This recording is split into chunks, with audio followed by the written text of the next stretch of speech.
Look at us, Calvary. We are in person in the sanctuary, and we are hybrid on Zoom. The last time we had an annual meeting with anybody in person was a few years ago. As I was putting together my annual report, it dawned on me that this is the first year in 3 years that we are not in some kind of pandemic shutdown. We had 9 months of shutdown in 2020, 6+ months in 2021, and 2 months in 2022. Suffice it to say, the church has changed, the church with the big C, right? And Calvary has changed. And change is hard, isn't it? It's hard because what we have known and have come to know as church life is usually something that we're comfortable with and we like. So over the past few years, we've had emotions of grief and frustration and anger and letting go. And it's been exhausting, I'll just say that from personal experience, to constantly be pivoting. However, change is also an opportunity to listen and see how the Spirit of God is at work in our midst. Change is a chance to welcome something new, something that might bring life to us in ways we never even imagined.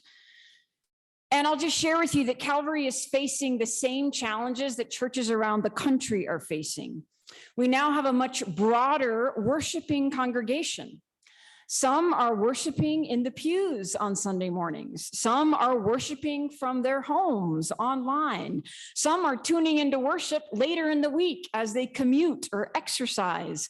Some are doing a combination of all three, and others have discovered that worship is not the primary way they're fed spiritually, so they're spending more time with their families, more time in nature, more time volunteering inside or outside of Calvary.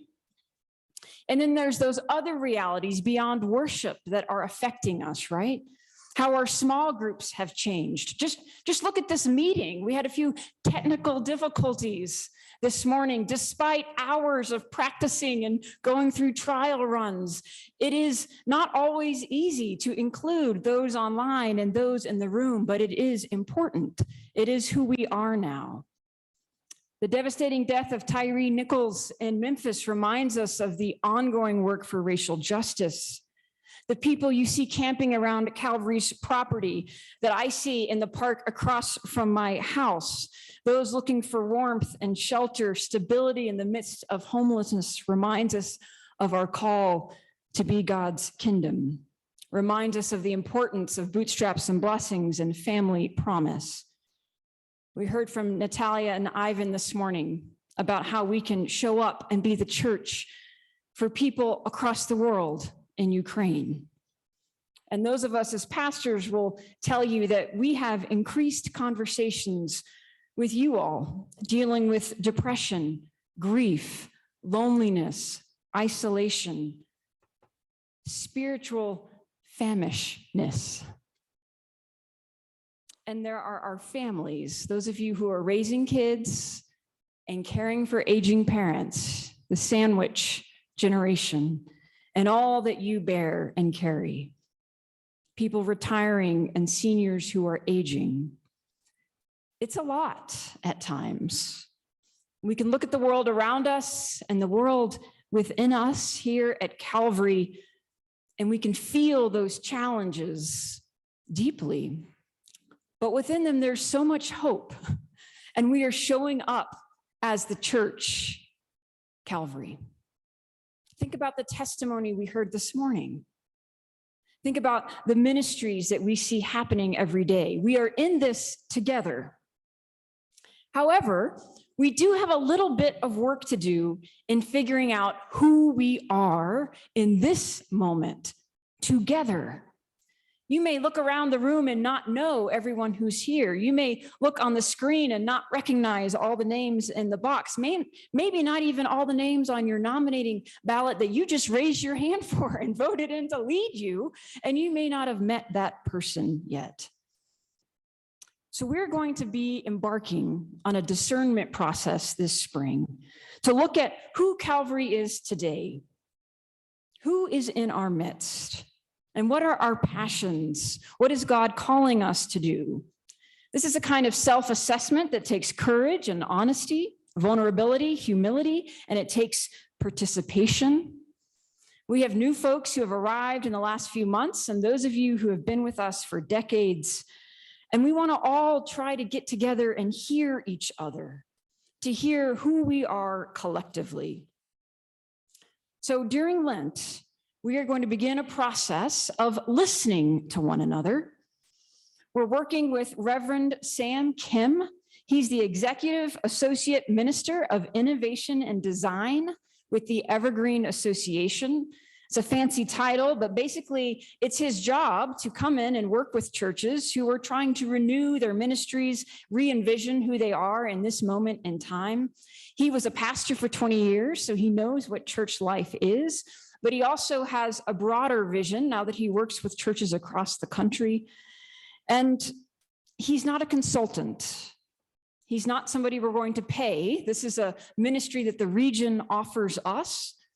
And he's described himself as a guide for us, a companion on the journey, someone to help our staff and our own leadership cultivate a toolkit for good questions to ask, a process for culling all this information together, sifting through it. And he's committed to this journey with Calvary for the long haul. This is not a one and done thing we're just doing for a few weeks in Lent. We hope it becomes perhaps an annual process of listening again to how God is moving in our midst. We'll ask questions like, who are we right now? What are our values and gifts in this community? What do you all care about? What gives you energy? What drains you? How far have we come to get here? And how can we respond to what God is already doing in the world? I've heard from some of you that discernment feels a little churchy to you. It's a little kind of highfalutin word. It may not resonate with all of you, but I'm going to challenge us to stick with this word. Discernment is a spiritual process. It is actually a way of judging between things that takes perception and insight and deep listening. It's not fabricating something out of the air and saying, this is God's voice. It's actually listening to all of our voices and realizing that in all of our voices already is the voice of God. We just listen and then pull out those common threads, those themes. Discern comes from the Latin root that means separate. So discernment is about separating what's important and essential from what is not. The church can't be all things to all people, but we can be something significant to some people. And that's what we want to do in this process. And I'll just say, for a little bit of context, that in at least recent history, I can think of 3 discernment processes that our church has been a part of. The first, for those of you who are part of those gatherings we had early on with New Hope Baptist Church, our very first gathering had 150 people, 75 from each church, and we had round tables, we were eating potluck together, and we had cards on those tables and just asked people to say, what are the issues that are on your heart and mind? And almost without fail, all of these people and tables came up with the same 4 or 5 issues. And education, mental health, homelessness, community engagement, and law enforcement. And we took those 4 or 5 issues and brought them to the next meeting, and we kept whittling down till we got to education. Then we talked with DPS and Aurora Public Schools, and we worked with their volunteer services to get to where we are today with the Stedman Reading Program. Now, that was a discernment process for a very specific kind of ministry that was new. We also, though, in recent months, went through a discernment process of refining or changing an existing partnership that we had. That was our regional affiliation. And this was a process that our council had been engaged in for 4 to 5 years before we brought it to the congregation. And this was not about saying that who we had been partnered with for decades, that was a bad relationship or wrong. It was just saying we are in a new season. We need to realign our values with who we are today and make sure our partnerships fit those values. So we went through a process of listening to different executive ministers and one another, and we changed our region. Both of those processes took some months and some years. But finally, Calvary, I have to say that the last 3 weeks has been a discernment process, at least for me as your pastor. We've had this fast-tracked, unexpected, unsolicited miracle of sorts with regards to our budget and the gap we were facing. It was the voice of God speaking to one of us, one of our members, who felt moved to put forth this $75,000. But God didn't just speak to that member. God spoke to 125 individuals and families to participate, and we exceeded our goal. Think about this. You all just turned in pledge cards. We have inflation in our economy. Things are uncertain. Many of you are giving to all kinds of other organizations, and we came up with $165,000 in less than 10 days. If that is not the Spirit of God moving in our midst, then I don't know what is. And so we listen to this generosity, Calvary. We listen for what this means.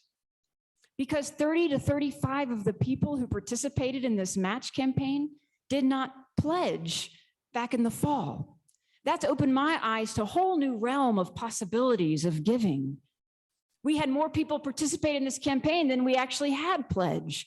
So we're listening for what that teaches us about stewardship and engagement. This is just one example of how listening and collaboration can lead us to new opportunities. A few weeks ago, I thought I'd be standing before you giving a very different message than the one I am today.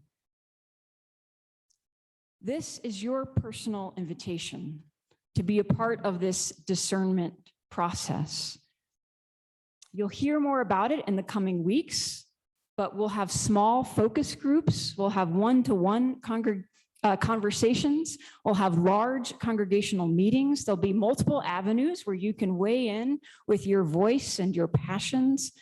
You don't have to be a part of all of them. We want you to at least be a part of one of them, if not more. Ooh, that was nice. That was really nice. Because without your voice, right, we don't have the fullness of God's voice. And then after this process, we'll have a group of people who takes all this information and sifts through it and looks for those common themes. We're going to be empathetic in our listening to everyone, while be discerning about our capacity, right? What we can actually do, the impact we can have in a responsible way. Calvary, you've proven yourself to be an incredibly resilient, adaptive, generous, and committed congregation. And we look different today than we did a few years ago. But we are an amazing group of people. We are an amazing church. God is already at work in us. So as Natalia and Ivan have taught me, I'm asking you to pray for us and with us as your leadership, as the co-moderators and pastors continue to meet with Reverend Sam, as we form leadership teams to guide our church and counsel in this process. And I'm inviting you to be a part of it. When Jesus reminds us of the greatest commandment, to love the Lord our God with all our heart, mind, soul, and strength, and to love our neighbor as ourselves, he does not give us a formula for what this looks like.